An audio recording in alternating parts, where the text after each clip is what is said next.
back, and it is episode 226 of the Metal Roundtable presented by 128 DB Rock. You'll be hearing about that in the near future. I am Metal Rob, and with me today, as always, is right down that dude right there. Right there he is. Carcass John. Yes, but today, kids, nobody cares what we have to say.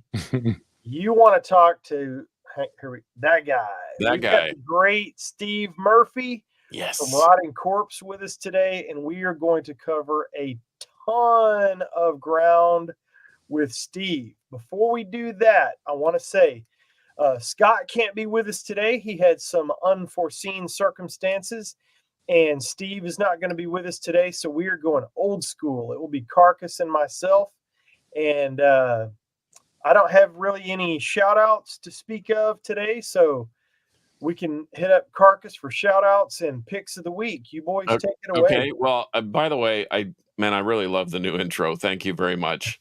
And I like the new pictures. I was surprised to see the new pictures. I do like the new picture. And you know what? Steve is from Rotting Corpse, but Steve has got a lot of other things working in his life. In fact, I knew Steve not from Rotting Corpse, but I knew Steve from Eldritch Rite, and maybe we can talk about that later. But yeah, shout outs, Steve Murphy. Thanks. That's my shout out for the week. Thanks for joining us today, and thanks for I listened to the Rotting Corpse Canoen interview, and it was if you could survive the first couple hours, it was the last part of it was awesome. Got to hear a lot of stories that I never knew about Rotting Corpse and about Texas metal in general, and maybe we can kind of continue that on today. So typically what we do is we have a pick of the week, and I started to do just one, but it became so difficult that I think that since my soiree into metal came through hard rock and so forth, I have two picks, one for rock and one for metal, and then we want you to come up with a pick of the week. So my first pick of the week, Jimi Hendrix Experience. This is Are You Experienced? I think that I was talking to somebody the other day about they said if you could bring back any musician from the dead, who would it be? And it's a toss-up because I really like Eddie Van Halen, but this is the guy that kind of started that whole trend of wild guitar and whatever is Jimi Hendrix. So I think every metalhead needs to have this in their collection. And if you don't have it, this is actually a 1967 pressing. It's pretty pristine. And I dig it. And my metal pick of the week, not so surprisingly, is this. Oh, wait. That's a test pressing. What is it I've got test mine. Pressing of? What is it is a test pressing of the new Rotting Corpse demos, Thrash in Pain or Die Insane, that should be on Steve's doorstep like any minute, day now. So Rick, Turkey Baster Records is our record label, and Rick McGee texted me earlier today that I guess however they shipped it is kind of weird, and he's not sure, but hopefully, I don't know if we're getting them this week or early next week, but they are flying through the air. They may be in the United States, hopefully. And I'm excited. I've got like a bunch of pizza boxes. I've put together the cases, and I'm trying to figure out cool stuff to put in for the pre-sales for the people that were cool enough to buy the first bunches that we've sold. So I'm eager to get these guys out and in the mail and for people to hear them. Well, and the thing is I'm excited for several, on multiple levels. Steve was kind enough to allow me to do the cover art, and I threw a few ideas out there. We based it on the old Rotting Corpse guy. I don't know. We need to come up with a name, Ralph Rotting Corpse or something. I don't know. We'll come up with a name for him. But Walter. Yeah, Walter. There you go. Perfect. And the premise is that you were exhuming these old demos, and so I just did sort of a the Walter zombie rising from the grave, playing the old broken lute guitar, which there's a lot of significance to what was drawn, and as many of you know, that I try to put lots of little Easter eggs in my drawings, and that was part of part of the deal. Yeah, and I know I've gotten feedback from people that are not friends, but just people that have weighed in on social media, and people they're excited about the moon having a face, and they like the guitar a lot. And I'm also working on getting those made into t-shirts, and there's a guy down in South Texas, Fred's going to make those for us, and so that'll be on the front of those shirts. And I'm kind of excited about getting shirts again. The stuff we on the online is print on demand, so we don't necessarily have those in our hands when people order and buy those. Kind of also, like the one you're wearing.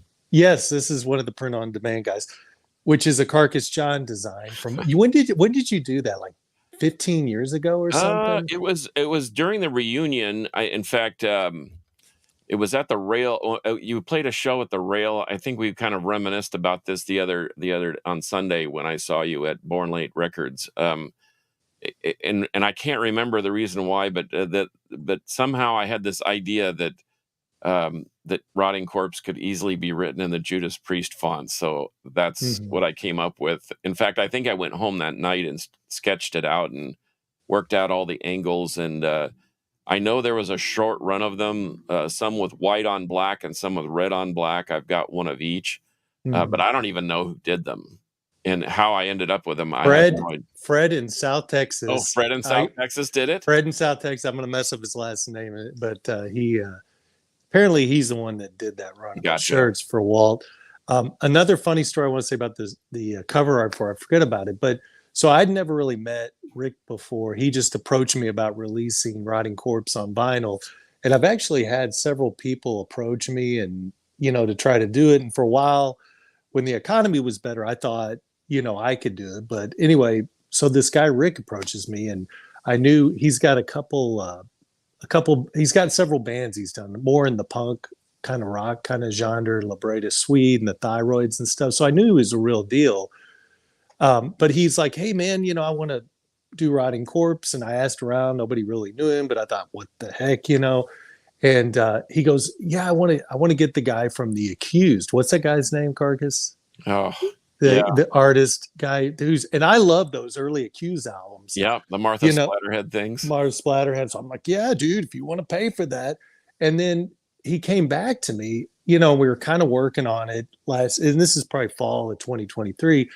And he said, hey, do you know a guy named Carcass John? And I go, yeah, I think I know him a little bit. And he goes, well, you want him to do the art? I go, and so then I sent him, Carcass had done some artwork for the Nowhere Jets, which is my other band. And I was like, I think that can work. And then we kind of took over from there and then gave him the art, and he was pretty happy with it, I think. I think that's a funny story though. Well, and he's been the coolest guy because he's kind of let us take the ball and run with it without being too oppressive or looking over our shoulders or what have you. And he's just kind of let us go with it. Yeah. And we didn't really have to, and it's not your typical label thing where you're always having to ask questions and will this be okay? Is that all right? Are we doing, the right thing or what have you? And I man, having that kind of creative freedom is really awesome. But, yeah, and I think that's another reason when I realized he was entrusting us with so much, why I've kind of gone in overdrive with the social media thing. And it's kind of been surprising on Facebook how many people have kind of reached out, and people with old Rotting Corpse shirts and people with I Saw You Back in the 80s. It kind of blows your mind, and it's kind of humbling because I always tell people when they're like, you played music? And I'm like, yeah. And they're like, well, and I have to explain the biggest band I was in was a band called Rotting Corpse. And, it's kind of funny. It's proved itself again that Corpse is kind of the biggest thing I've been associated with. So, well, and in doing the album cover too, it wasn't just the cover art. I had this idea of another, and I mean, I'm trying to make Rotting Corpse an iconic band, and I think that they are, because I remember them when I moved to Texas in '83. They were on everybody's docket. I mean, I used to see their name popping up all over the place.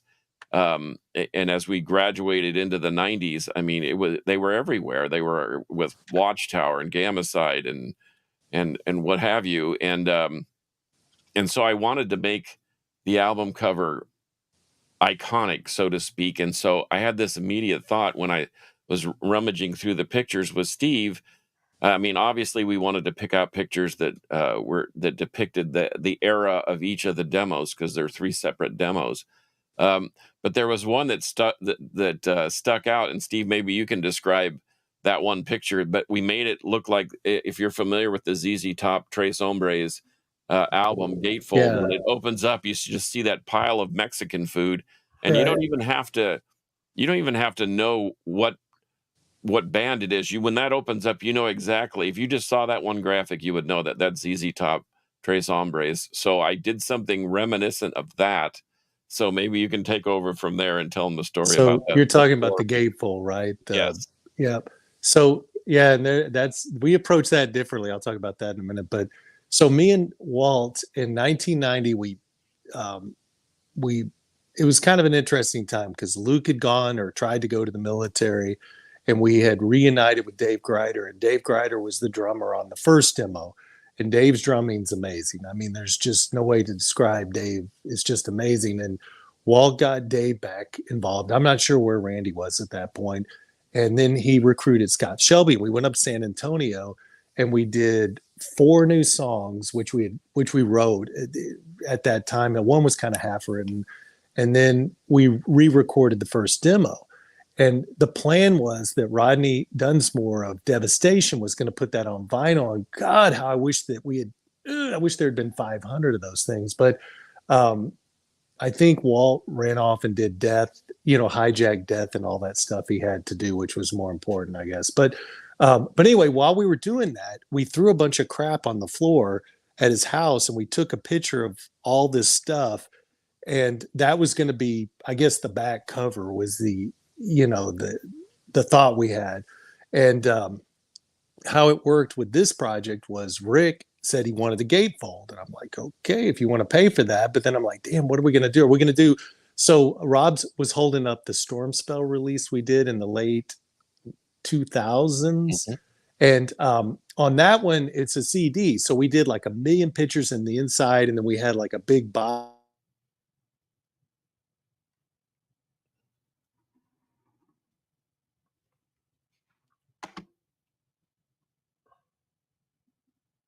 We lost his audio. I wonder what happened. I don't know. We lost your audio, Steve. He's gone. He's gone. Let me call him. We can't hear you, brother. It's production value. We were going along pretty good there. That was cool. I know, man. The dude's got stories. I'm going to write him a note. Welcome to the show.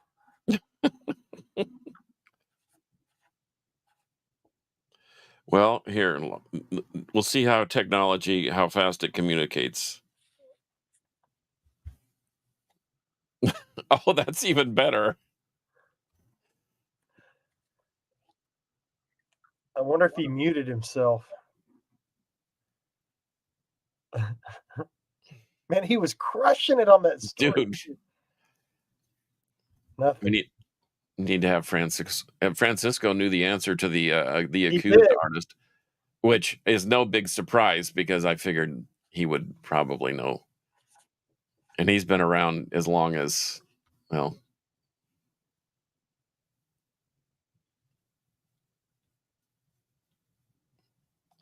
Steve is sort of a church-going guy, and I wonder if he's clouding the airwaves with. That's probably a good thing we can't hear him. Trying to keep it a family-friendly show. Yeah. He'll maybe he should boot out and come back in. He'll come back. Yeah, I'll pull him down. And so, all right. Well, it is a live show, kids. These are the things that happen. Yeah, Steve Murphy from Rotting Corpse and a lot of other bands, and Carcass did the artwork, which is awesome. Carcass has done a lot of artwork. So what I have from these guys, here we go. Hey, can you hear me now? There you go. So I just learned something. If I keep doing the shows with you guys, it's like if someone calls me, apparently that just kills the audio. So yeah, can zero out your, or you can put it in air. Can you put it in airplane? No, you couldn't put it in because airplane. anyway, I'll have to think about that because I'm pretty sure my wife's about to call, so I'll know what happens when that happens. So, anyway, next question. All right. Well, so you were on a roll with that story. So you were talking about you had thrown stuff on the floor, and that was going to be kind of the artwork, and then or something, and then we lost you at that point. Yeah. So it was like guitars and pictures and like letters people had written to us saying that Rotting Corpse is good or something, and just a bunch of knickknacks that we threw on the floor and took a picture of it into like a big collage. And it's funny because I think every guitar in that picture has been sold or lost. Like even Walt's original iconic guitar, which ironically that guitar was given to him by the Abbott brothers because I guess he was their roadie in the early days, and they gave him that guitar. And supposedly Daryl, when he started breaking it, Daryl's like, "Man, we gave you a nice guitar and you broke it." So he was not happy about that. But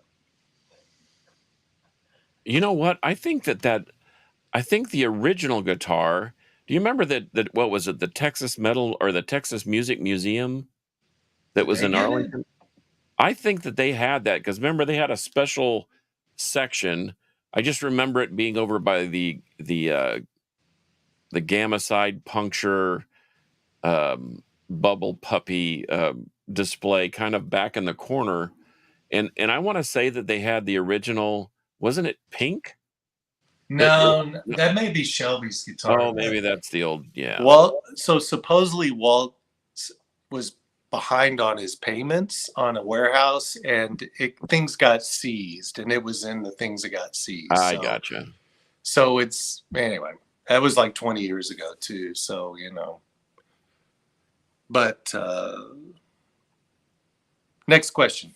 So, so we've discussed the cover, but I have to tell you, when you sent me the test pressing, I mean, I've got the original demos on tape, but when I heard the test pressing, which I'm holding up here, I was blown away how good it sounded. Yeah. And I especially the first demo, it never sounded that good. And the others sound slightly less better, but they're all still there's an amazing difference. And Mr. Colwell over there knows all about enhancing something resurrected from a tape or a bad source and making it sound better because he does it all the time. But but I was blown away, and that in itself makes me even more excited to get my hands on the vinyl because it's something that I will actually play frequently because it sounds that great and the songs are awesome. Yeah. The funny thing, so I have a question. Go ahead. For some that may not know, tell us what the vinyl package is. Okay. So before I get into that, I just want to say that Rick asked me, do you want to get it remastered? And so you got to realize, like when I had a friend of mine that transferred these from cassette to digital, Mr. Hampton Mills, thank you.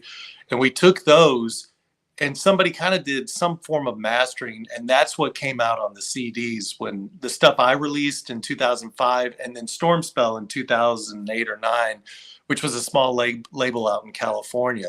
So we did some mastering, but it wasn't a whole lot. And I was figuring we would probably just take this, but if you know anything about vinyl, you have to master it for vinyl, right? So Rick's like, I got a guy in Austin. It's, what's his name? Enormous Door, I think Jake Control. I may be getting that wrong, but he mastered it for us. And I was like, okay, that sounds cool. But I think it really, and Rick was really generous and he gave me 10 test pressings. So I was able to give one to Carcass and then John Galvin, another member of our team. So everybody got them. And like most time test pressings, you only get one or two, And so we've been able to take them home and really listen to them. And I will say this, like on the third demo, like I wasn't in the studio. I didn't play on the first demo. I played on the second demo and the last demo. And I got goosebumps when I was listening to the third demo because I probably had not heard it sound that good since I was in the studio or had a fresh tape. Because typically what happened back then, and this people don't really understand this, like you would go in the studio and if you were one of the band members would get a cassette, and that's what I had, a tape to tape, and I would make the copies of that. So some of the stuff that people hear, like Rob, probably what you heard is probably 5 or 6 generations of tape trading, because I only made maybe that third demo. I bet I made like 2 dozen of those because I made a lot of the second demo. And on the second demo, I put the first demo, and then John Perez and Waltz a little bit were responsible for putting out the first demo. But that third demo, there wasn't a whole lot of it. And I know John Galvin said his copy sounds like complete trash compared to, so it is going to be kind of special to get that and hear how it sounds good. On to what's on this is there's 3 demos and then kind of a demo stuck in the middle that's not really a demo. But the first demo was in 1986. That was recorded in Pantego Studios with the Eldon, Diamond Vinny's father. And that's the 3 songs, Rotting Corpse, Evil Slaughter, War on Drugs. It was kind of what started Rotting Corpse and got everybody excited about them. So the second demo is what I played on. And that's after John quit and Mo was kicked out of the band and Randy was going up to Michigan. Randy was playing drums at the time, but Dave Greider played on the first demo. So Louis, who played in Hell Dogs and later Devastation, came down and we recorded that as the second demo at Pantego with Vinnie Paul on the board. And this is kind of funny, but Vinnie Paul, I could tell he was not having fun with this, and he had the look of his face and was like, my God, if I could have a picture of that. And the ironic thing is they became heavy after that. They were kind of in the process of becoming heavy, I guess, at that time. And then there was a demo in between that Walt tried to record with Randy, and I didn't play on it. And they really didn't have a good recording, a good copy of it. But there's one song from that. It's at the very end of the vinyl, and it actually sounds really good. It amazes me. It sounds so good from what it came from. And then the end of it is the third demo that we recorded, me, Walt, and Dave Greider in San Antonio at a little studio with Scott Shelby just waylaying all over, doing the solos. And that's 4 songs. So that's what, and so you're talking from 1986, 1987, 1988 for one song, and then 1990. And that's what, this is made up of. Okay, so I have a question now, because I guess it's been more than 10 years ago when John Perez and Mike T and I compiled the Texas Metal Archives. We basically had tracks from Valkyrie and Baron Steel, Death Tripper, Necrovore. Anyway, we found, and it was on like a small reel to reel, like there's the big ones and then there's the smaller. It almost looks like a small movie, 8mm movie, and it had 2 tracks on it. One was completely unsalvageable, and one took a lot of work to get it to even sound decent enough to put on the album, which we did. So what era was that, or was that sandwiched in between something else, or was that part of another session that? From what Walt told me, that was like, I think they did that right before Pantego. And I don't know if they were trying to save money or what the deal was, but supposedly it was a African-American gentleman in South Dallas. And they went to a studio, and I guess they were playing outside for part of it. I don't know if it was Separation. And they did Rotting Corpse and they did Evil Slaughter. And I didn't realize I was going to ask Perez about this, because I wanted to use Evil Slaughter if I could get it, but apparently that was not salvageable. But so that Rotting Corpse is probably a month or 2 before they went into the studio to do, that first demo. Yeah, this guy specialized mostly in blues and gospel music, I guess, and was aghast at what the noise was coming out of the studio. And, it's funny because even the Eldon did country and western stuff. And, Walt told me how he was like, Walt, is that what you want? Because he knew Walt, because I guess, he'd grown up with Dime, and he's like, Walt, you really want that? And he, Walt's like, yeah, and I know my first band, Eldridge Wright, recorded our first demo in Pantego about the same time. And I remember him going, "Whoa, that's a lot of distortion, son." It was like, it just, but there was no telling us not to do it. We were just like, Eldridge Wright was no Ernest Tubb for sure. We were like 17, 18. Actually, the guitar player, the main guy, was like 14 or 15 at the time. And we were just, we were listening to Celtic Frost, Slayer, Venom, and all that stuff. So we were kind of, it's just, it catches a lot of that time on those early recordings, So talk about Eldritch Wright, because Eldritch Wright was more experimental, eclectic, kind of progressive, kind of like a Watchtower. Yeah, we had huge hard-ons for Watchtower when we discovered them in '86. And so what the drummer, Ronnie Harris, the original drummer, he later played on Chemicast. So if you hear those first Chemicast albums, that's Ronnie's drumming on that. Yeah. And Ronnie I lived in Coppell. The 15-year-old guitar player lived in Louisville, and Ronnie lived in McKinney. And if you know anything about that geography, it's a long way from Coppell to McKinney. And I would load up my Datsun 200. I think it was a Datsun 200 with my stuff. I'd go pick David up because he was too young to drive, and we drive all the way out to McKinney to play in the garage of Ronnie. And that's where we started Eldritch Wright. And we were listening to Nasty Savage. We were listening to Celtic Frost. We were listening to Hellhammer. We were listening to Trouble was a big influence on us. And Exodus, dude, that first Exodus album, I mean, that's what we were listening to. And then we heard Watchtower, and we're like, oh, we got to get progressive and stuff.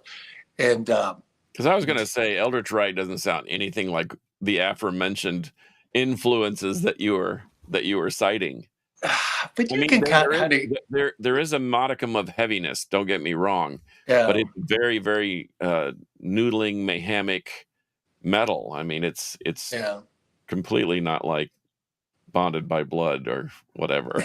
Yeah, and I mean, it's funny, like just like Rotting Corpse, like Perez was talking about the other day, like we played like three or early Metallica. We were playing Celtic Frost, into the Crypts of Rays. We were playing, and also I think when the singer joined, Chris Orlowski, he was that guy was a genius, and he started writing these lyrics like Anathema, and Empyrean Vision. And I think we went heavy down the second Celtic Frost album to Megatherion kind of, in fact, I remember when we went to see Celtic Frost with Voivod at Circle A, and I remember handing Martin Ain a demo, and then I can't remember the name but we had stolen part of one of their songs for our production company, and he pointed to it like, "Whoa, what is that?" And we're like, "Oh, it's we're just kids. Don't beat us up." They were like, even though, what's his face? Tom Warrior was like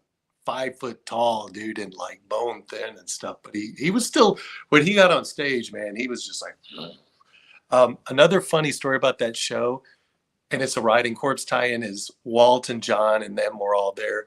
And if you were at that show, you remember that Mark St. Reed, the drummer of Celtic Frost, I guess from all his conquest of women, he had like high heel shoes tied up all on the drum kit, which kind of didn't go with our whole metal kind of thing. And Walt was running around going, "Man, he's a, derogatory term." And so he was saying it to Voivod. And apparently one of the guys in Voivod spoke English, because all the ones I talked to only spoke French at the time. But but one of them went back to Mark St. Reed and said, "He's saying this about you." So Mark St. Reed was running around the club trying to beat Walt up at the Circle A. And that's kind of it. That's not in Tom G. Warrior's book, by the way, if anybody's read that. So, but he does talk about that show. But he wasn't the first one that tried to beat Walter up.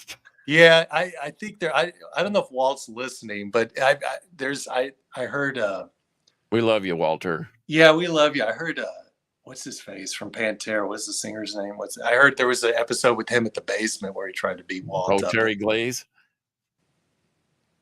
No, not Terry. The other Phil. I think Phil tried to beat him. Oh, Phil Anselmo? Yeah.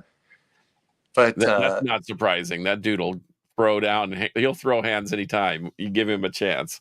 Yeah. So, but anyway, I go off on a tangent, an Eldridge Wright tangent, but that was a crazy cool time. The shows that we were seeing as 18 and going out and seeing St. Vitus on their second album, seeing COC playing on the Animosity tour, going to see, God, I think AOD we saw there. I mean, it was just, and Nasty Savage playing at Rascals is one of my favorite shows ever, Did they break all the TVs? Did they have all the TVs there?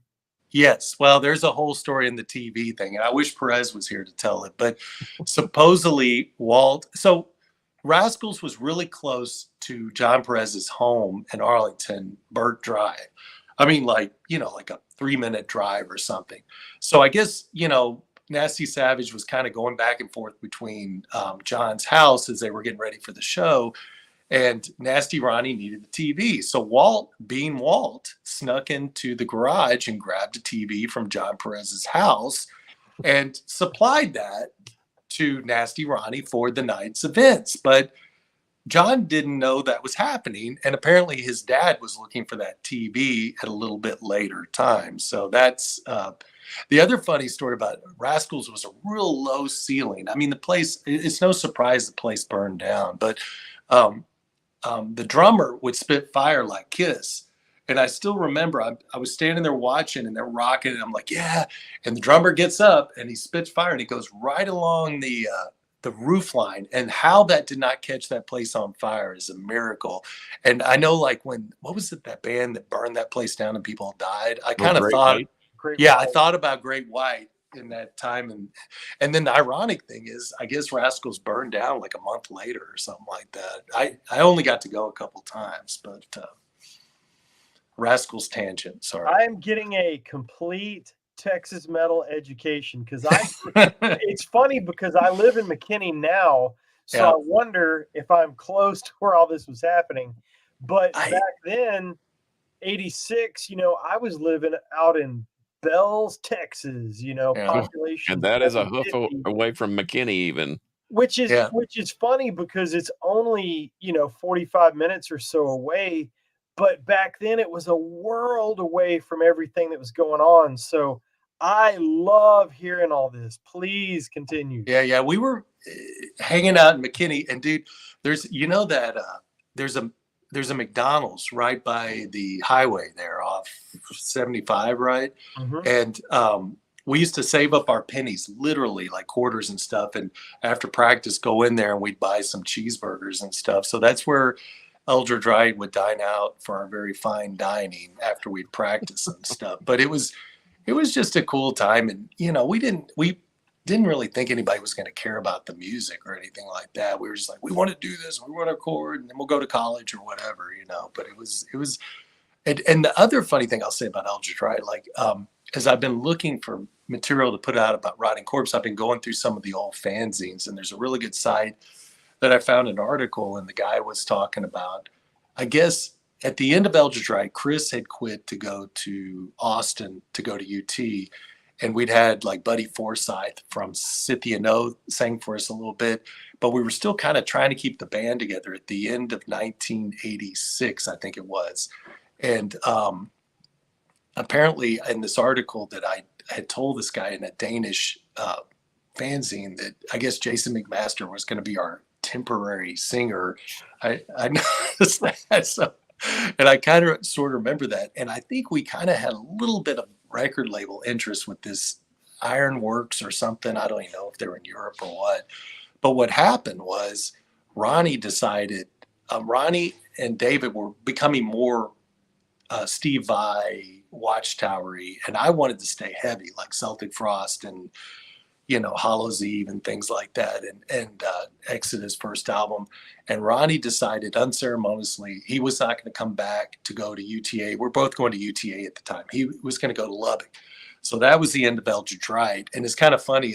I didn't know how close we were to getting a little deal or whatever. And I was going to form a band with the other guitar player, Rick, who Rick later went on to Kinetic Descent. You guys remember them out of Georgia? Yes. I know. they had a couple albums on. I don't know if it was Combat or what, or Metal Blade, but anyway, he had a friend and he played drums and sang, and we were going to start a band called Allied Dominion. And Chris Orlowski, the genius of Chris Orlowski, who made the logo for Eldritch Ride and other bands, he made us a logo. But I was on the phone one time with the said drummer singer, and I said, "Nah, I'm not going to do that." And Perez asked me to play bass in Rotting Corpse early 1987, and that's what led to why we're talking today, because of all of that, you know. Well, for people who may actually be interested in Eldritch Rite, and you should be, what did you put out? What, one demo or one EP? It was like what, 4 or 5 songs? Yeah, so Stormspell Records did CD and like a nice booklet, kind of like Rob was showing for Rotting Corpse. And I think you can still find those maybe on Discog. And but it was the first demo, which was 5 songs recorded at Pantego, and then we had a couple practice songs that may have made it. And then I think we did some really early stuff that was like before the singer started, which was, you know, more like, you know, Venom and stuff and Hellhammer and crap. But Thrash Your Face was the name of one of those songs. So that was some good stuff. But yeah, we put that out, and it's out there someplace if you want to search it out. You know. Well, do you have any extra copies in case somebody wants to just contact you directly? Or yeah, just contact me directly, because I think John Galvin has some. I only have my copies, you know, but I think John has some copies. If somebody wants one, they can reach out to me. I know that there's one guy who was the guy who bought the very first pre-sale Rotting Corpse. He's out of Georgia, I think, and he asked me if I had any original Eldritch Rite demos. And the only chance, I basically had the master from the studio that I used to make the cassette to cassette with. But I went to my mom's house and I was hoping she'd have one, but she doesn't. And it's kind of funny to think about how we, like, the stuff that you guys, if you guys hear this stuff, a lot of it was tape traded. And I mean, we might have put out 50 or 100 max. And then the bands would break up and move on. And that's what's kept these bands alive. And then obviously it gets on the internet and YouTube, and people are like, oh, I can listen to Rotting Corpse or Valkyrie or Scythian Oath or Eldritch Rite, you know. But it's kind of it's funny how, and I remember like people from Poland and Italy, you know, saying, I want your tape, but they would send you their money, but it wasn't worth anything. They'd send you 1,000 lire or something, and those guys, I would go to like the discount, like the dollar places, but you could buy cassettes back then, and I'd buy those and make cassettes for them as cheap as I could. But, you know, because I didn't have a whole lot of money for that stuff either, you know. And but that was another way, like Poland and, you know, Italy and places that didn't have money, behind kind of Iron Curtain type places. I don't know if I ever sent anything to Russia, but I'm sure some of them wound up, you know, over there too, you know. In Vladimir's garage. Mm-hmm. Making tapes. I'm desperately looking on the Stormspell page for the demo, and I'm having a hard time finding it. I want to post a link, but yeah. I'm looking. Yeah. Well, you know, part of what we're doing with the Rotting Corpse deal is we're trying to exhume that stuff. And Steve, you had mentioned prior to going live that people around the world, I mean, especially with the internet, people can hear that stuff, and there are huge pockets. I remember being in Germany in 2006 and going to Wacken, and people recognize, you know, I thought, I'm going to wear a shirt that nobody will know. I was wearing a Vesperian Sorrow shirt, and if you're familiar with them, they're a symphonic black metal band from Austin, Texas. So I'm wearing this shirt that I thought nobody in their right mind knows who it is. And I had people from across the street screaming, "Are you from Texas?" Yeah. Because that's Vesperian Sorrow. And they knew who it was. And it was purely driven by a love for Texas music. In fact, that's what most of the people that I would run into would say. They'd say, "Oh, you're American?" I said, "No, I'm from Texas." And they would go, "Oh, well, that's different." Yeah. They treated people differently because you were from Texas, and all of a sudden you were family. It was very strange, and I don't know if other states have that same camaraderie, but especially in Germany and even in Holland, it was much like that. You tell people you're from from Texas, and they immediately want to talk about Texas bands, Rigor Mortis and Pantera and Rotting Corpse. Yeah. Even Solitude Aeternus has a huge European following. Yeah. So I'm sorry, I just threw a link up to the Discogs page for the Eldritch Rite demo that Stormspell did.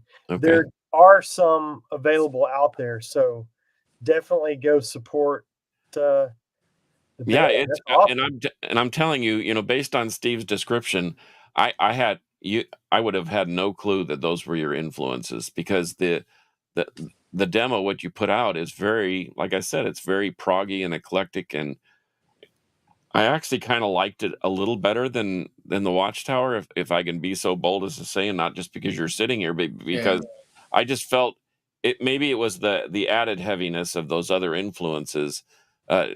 Watchtower almost seemed too produced and too clean.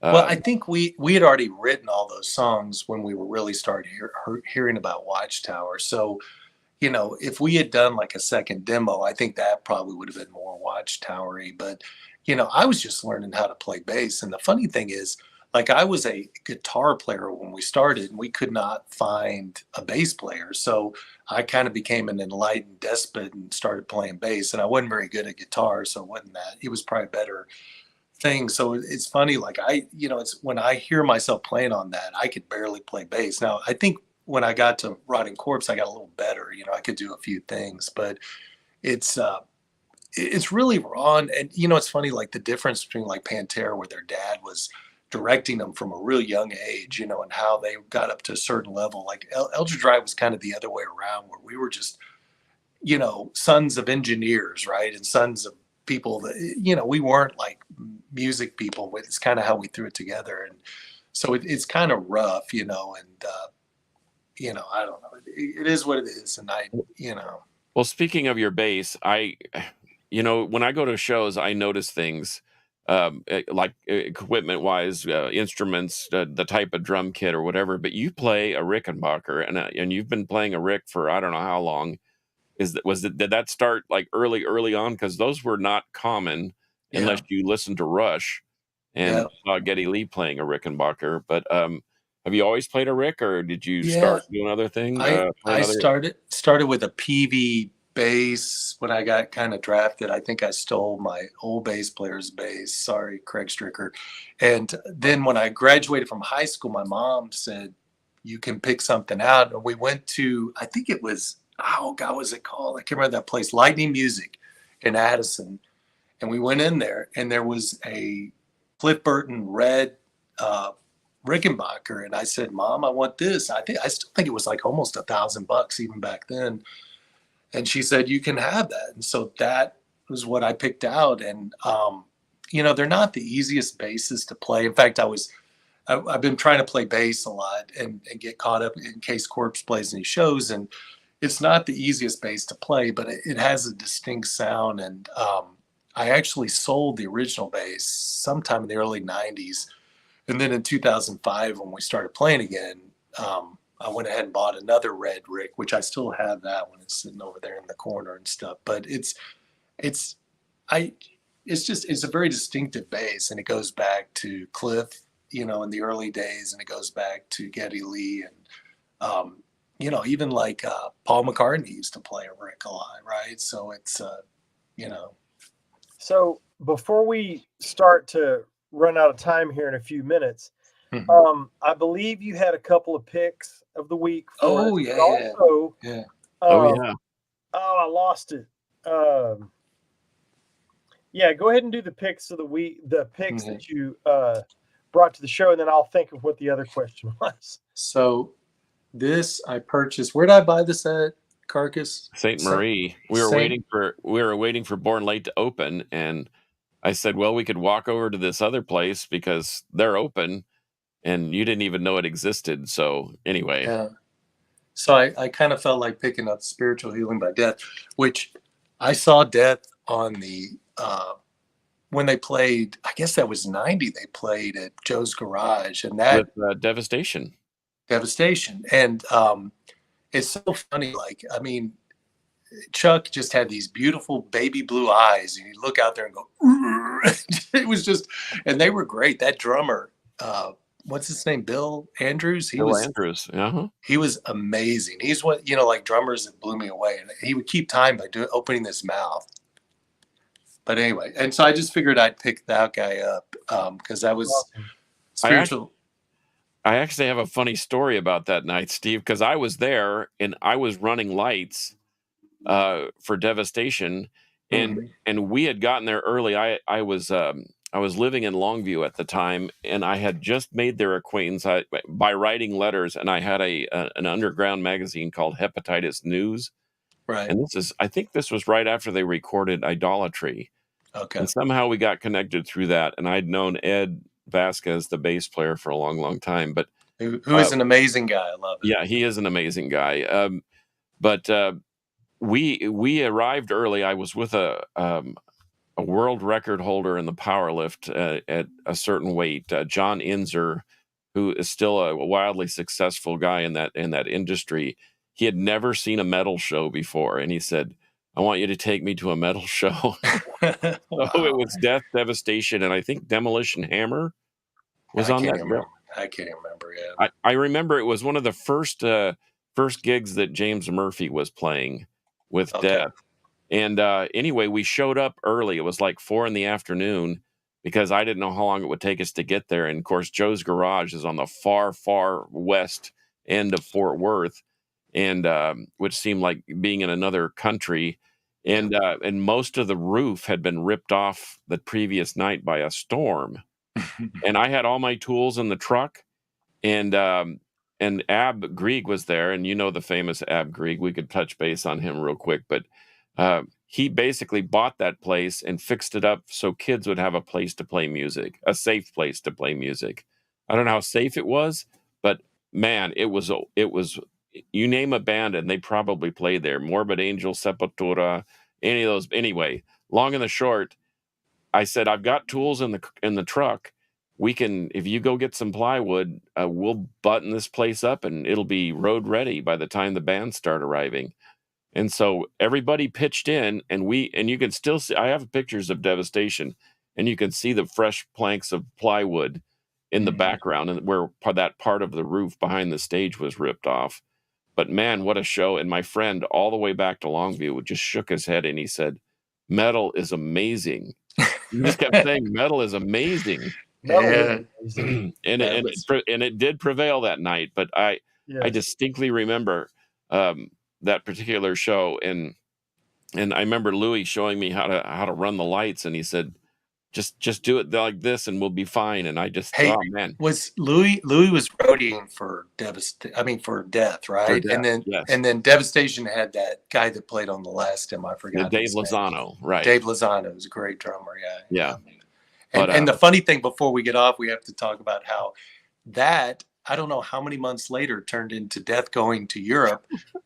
And I do know that story. In fact, there's actually a Polish vinyl recording of a Death show, but it's Louis singing, I think, and Louis sang guitar. Walt, yeah. And behind the Iron Curtain, and speaking of the tape trading thing, I talk about this is historic. Nobody knew what Chuck looked like. And I remember Louis telling me they were screaming, "Chuck, Chuck, Chuck," when he was up on stage, and Louis doesn't look anything like Chuck. Chuck was a big, tall, strapping, dark-haired, blue eyes, like you said, and Anglo-Saxon white person, and Louis is a short, stocky Latin fellow. And but anyway, they couldn't be any more juxtaposed, but he knew how to sing like Chuck, and they were screaming, "Chuck, Chuck, Chuck." Yeah. And yet Chuck had already taken the next flight home or something, and he was gone. But they actually have a recording of that. I'll have to dig that out. I've got that in here somewhere. Yeah. And we learned what was it, Saturday, that Walt tried to get Perez to go on the tours. And John was like, "No, I'm not going to mess with him." Yeah. John Perez of Solitude, by the way. So, yes, JP, great dude, friend of the show. But Steve, I want to go back to first before we were coming on the show. You had another project that you're involved in that you wanted to talk about. I want to make sure we touch on that. Oh yeah. So In the late 80s, I played during and after Corpse. I formed a band called Process Revealed with a best friend of mine, Craig Reeves. And we went on and played in other bands. And during COVID, we formed kind of a power pop punk thing called the Nowhere Jets. And that's kind of been my main band. And then Rotting Corpse has kind of snuck its way back into things with the Turkey Baster record release. But so the Nowhere Jets, we got a 7-inch if anybody's interested in 7 inches. And it's got 4 songs on it that we did at Valve Studios, Casey, who's done a bunch of cool bands and stuff like that. So, and we play occasionally, you know, and you'll see us out playing. We actually played the Rail one time. We opened up for Doyle, which was kind of funny. But I didn't get to meet him. But so the other one, the Graveyard Scene, is that not that wasn't an actual, that was just a digital release, right? Right. So those were the first. So the first 4 songs for Nowhere Jets, Randy of Rotting Corpse played drums. And then afterwards, we had a second drummer, and we did 6 more songs. And Museums of Us is the song that you did, the Graveyard kind of thing. And that's on that. But hopefully someday I'll get that on vinyl, you know, if I find somebody to release it. But all that's on streaming and YouTube and Apple Music if you want to check out the Nowhere Jets. And I also have Rotting Corpse. I put on, you know, one thing, Rotting Corpse is on streaming, but it sounds so good with the master. I may put the new stuff up there and take down the old stuff because the new stuff sounds so much better, you know. So watch for that.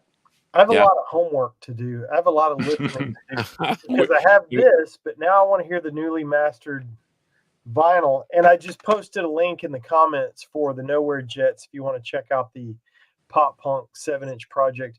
We're not in a huge hurry. If you got a few more minutes, talk about whatever you want, man. This is okay. So this is a great show. We've been going on tangents and things, but I have a big announcement. I probably should have done this earlier. Rotting Corpse is scheduled to play in Austin on July 4th. So Walt just put that together. And ironically, we're doing it at the Continental Club. And if anybody knows Texas metal history in 1986, on July 4th, how many years ago was that, Carcass? You can calculate that for me. That many years ago, 38 or 39 years ago, Rotting Corpse opened up for a band called Watchtower. And I don't know if there was another band, but Walt, some reason, wanted to recreate that. And he got to know the owner of the Continental Club. I guess he worked on his bus. And he somehow finagled that. So I'll obviously do, you know, Carcass will be doing like a flyer and stuff, and we'll be promoting that. But we're trying to set something up here in Fort Worth, but we haven't got any shows yet set up. But we'll hopefully do that this summer to support the vinyl release. And also, I don't know how many people are listening, but if anybody knows like a record store that'll let us play at or just show up and hawk the records, we kind of want to do some of those to support some of the local record stores around town. And not just in Texas. Can we show up at your store, Rob? Yeah, it's close to my house, man. Yeah. But anyway, you know what? I was going to mention something about the Texas Metal Archives, Rob. Mm-hmm. Steve and I were talking about all the list of bands that's on that, and so if you have a copy of that, which I think you do, I think I've given you one of those. It has an extensive. John Perez did an amazing job and an extensive deep dive into Texas metal history, and I think that there is nothing beyond 86 on that. Yeah. I think so, but I'm telling you what, that is just there you go. Cool. That is just scratching the surface. We may consider putting that out on vinyl and adding a few extra tracks, like maybe from a band called Eldritch Wright or what was the other band what was the other one we were talking about putting on there? Hell Preacher or Hell Preacher didn't make it. And no. Hey, where's your Hell Preacher I just gave you this weekend? Oh, hang on. You got to show that. Talking about showing your releases. So I already put it it's in the other room. I'm sorry. Yeah. So Roger played in Rotting Corpse in 1987 for a couple months.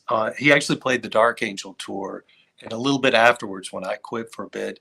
And he was in Hell Preacher before, and I guess he told me there was a small label in Germany, I can't remember the name of it, and kind of like my deal that, you know, they put out so much vinyl and he got paid so much vinyl. So I'm I bought Carcass a Hell Preacher that 7-inch, which is really cool. So if you guys go look for that, if you're into really raw, almost like Black Flag, Hellhammer. Yeah, I mean, I saw Hell Preacher one time at Tombstone. It was an experience, dude. It wasn't. In fact, and there's another. See, you're bringing all these.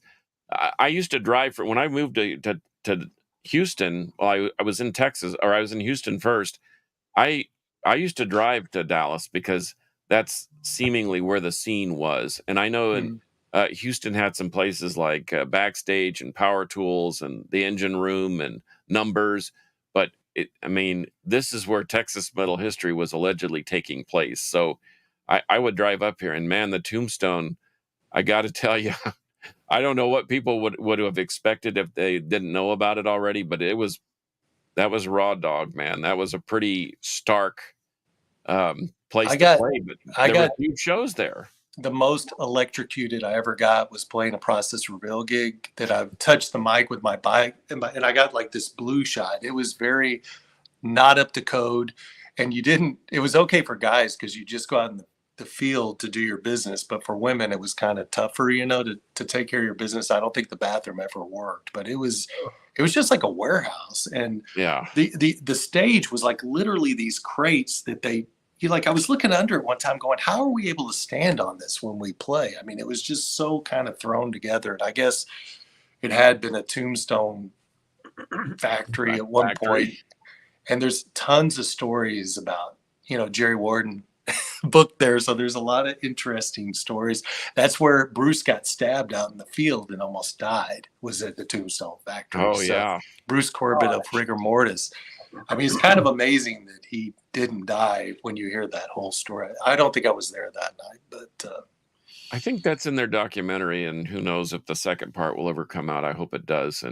But anyway, man, we're already fast approaching the top of the hour here, and we could go on for days. Well, Rob. I have an idea.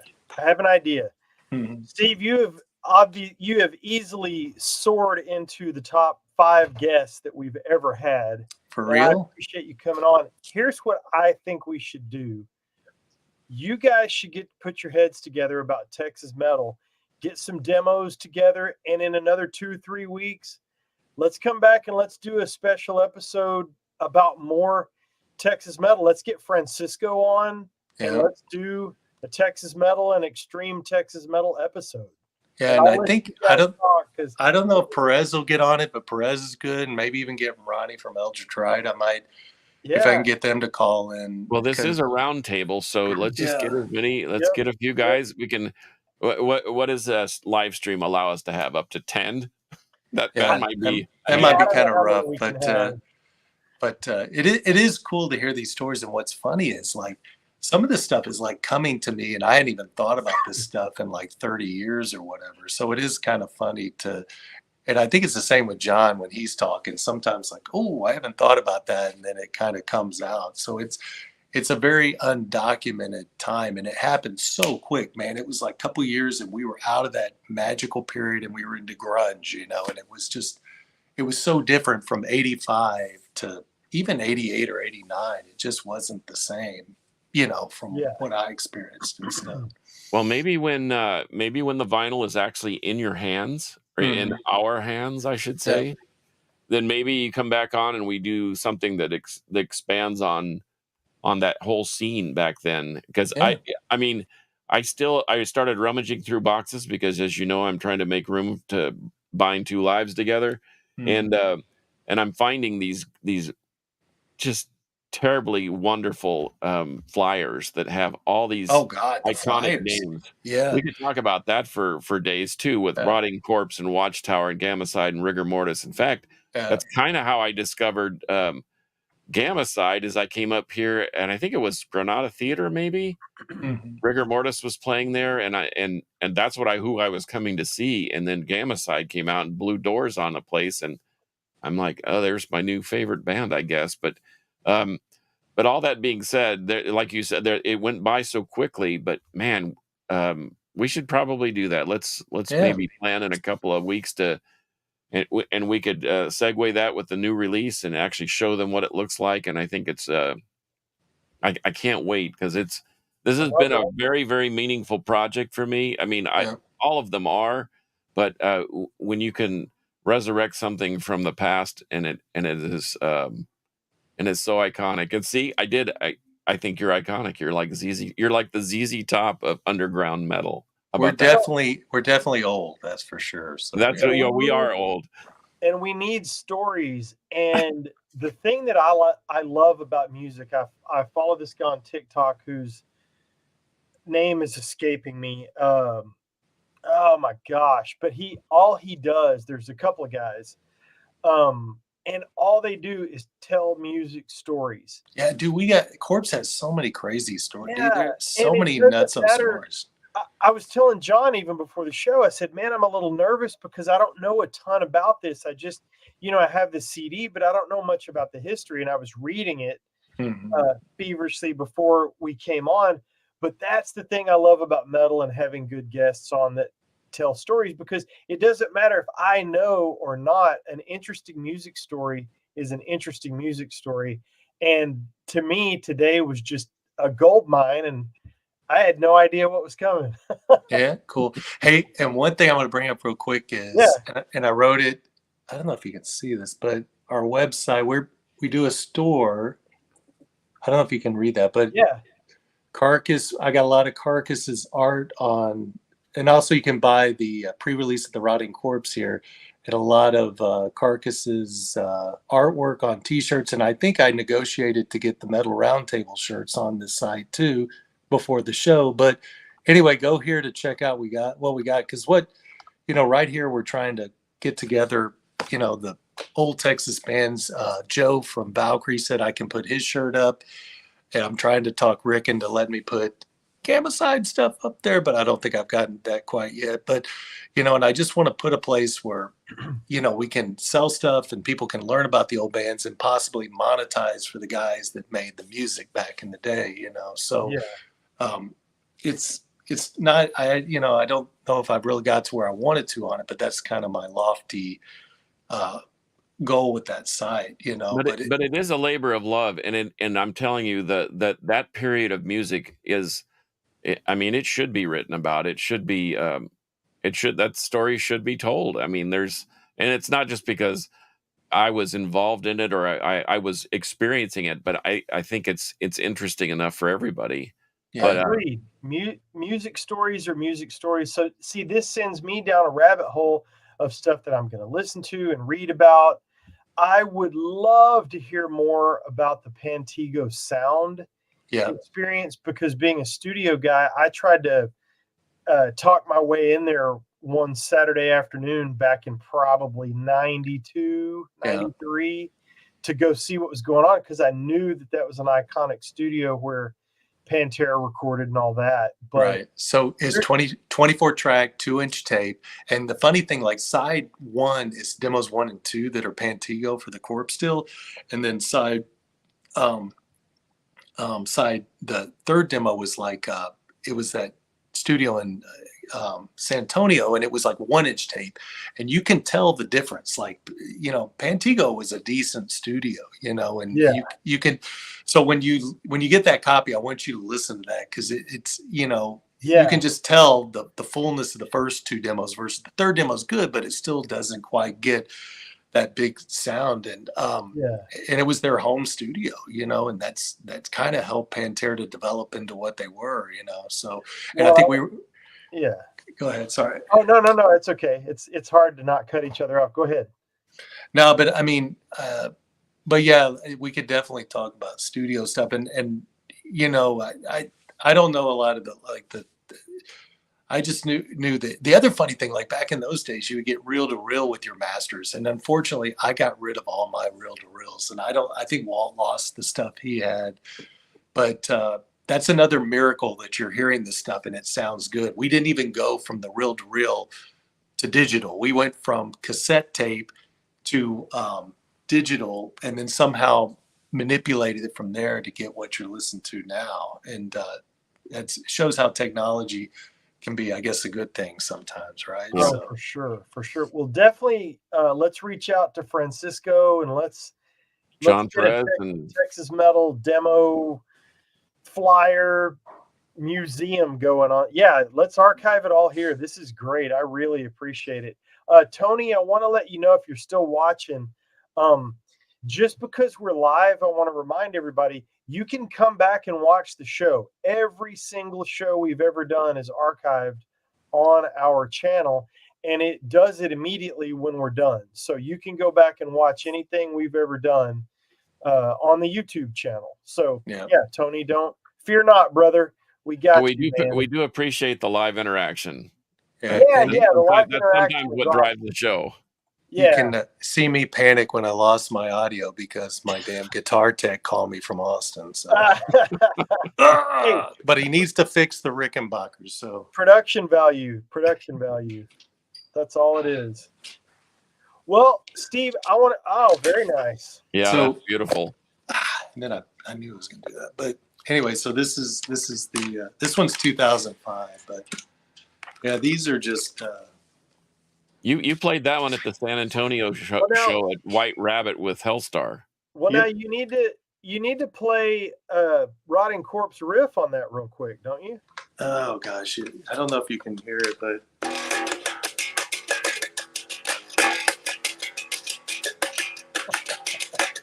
How about that? The first of Rotting Corpse. Yeah, it's good. That's good enough for me.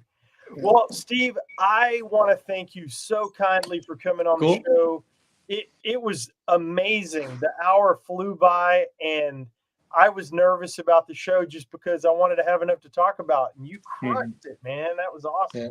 Well, when me and Carcass get together, some weird stuff happens because we just kind of, it's just like, and the funny thing, I didn't even have him on the KNON interview. It was Perez taking most of the lead, which is cool because that's what I wanted, but yeah, I don't think you're ever going to get us to shut up. So no, that's great. Well, Carcass and I'll get on the phone a lot of times and we'll get to talking, and 15 minutes into the conversation, it's like, gosh, we're doing a show. We need to stop and say the show. So cool. Anyway, thank you so much again on behalf of the Metal Roundtable.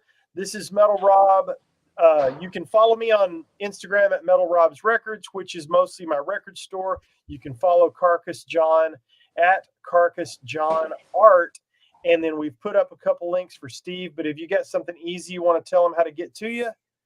Yeah, just that Space Cadet Jet distro. Go to that, store and check out the stuff and buy the pre-sale. Rick from Turkey Baster Records will be excited if you do. In fact, he was texting me during this thing too, so I know he wasn't watching, darn it. But anyway, come on. But yeah, for episode 226, you know how we do it. I get ready, I look for the little tab, I hover my mouse over it, and we say, until next time, metal will prevail.